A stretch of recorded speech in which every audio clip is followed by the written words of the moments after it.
தமிழக அரசியலில் அதிமுக ஒரு மிகப்பெரிய சோதனை காலத்தை சந்தித்து வருகிறது.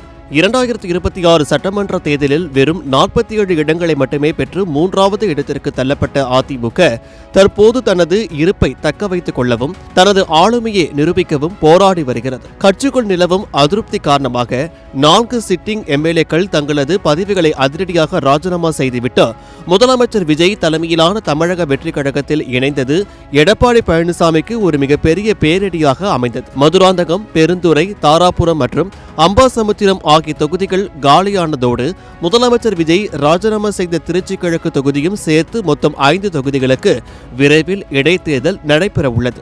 இந்த இடைத்தேர்தலை தனது அரசியல் எதிர்காலத்தை தீர்மானிக்கும் ஒரு அக்னி பரீட்சையாகவே எடப்பாடி பழனிசாமி கருதுகிறார்.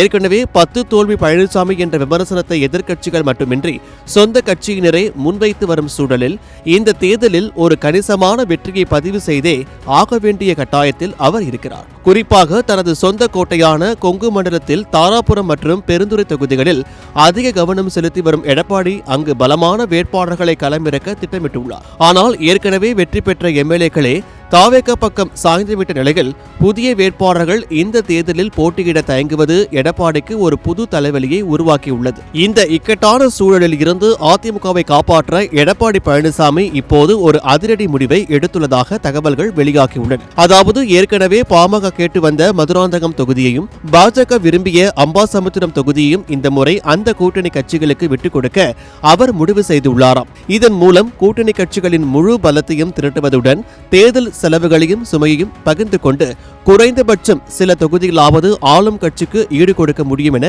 அவர் நம்புகிறார். மறுபுறம் ராஜினாமா செய்த அதே முன்னாள் எம்எல்ஏக்களை தமிழக வெற்றிக் கழகம் மீண்டும் கள இறக்க வாய்ப்புள்ளதாலும் திருச்சி கிழக்கில் நடிகர் ராகவா லாரன்ஸ் போன்ற பிரபலங்கள் போட்டியிட வாய்ப்புள்ளதாலும் தேர்தல் களம் இப்போதே அனல் பறக்க தொடங்கியுள்ளது. மேலும் அண்ணாமலையின் புதிய இயக்கமும் அதிமுகவின் வாக்கு வங்கியில் கை வைக்க தயாராக உள்ளது. இந்த சிக்கலான சூழலில் எடப்பாடி பழனிசாமி எடுத்துள்ள இந்த விட்டுக் கொடுக்கும் வியூகம் அதிமுகவை மீண்டும் ஒரு வலுவான சக்தியாக நிலைநிறுத்துமா அல்லது அக்கட்சியின் செல்வாக்கை மேலும் சரிக்குமா என்பதை நாம் பொறுத்திருந்துதான் பார்க்க வேண்டும்.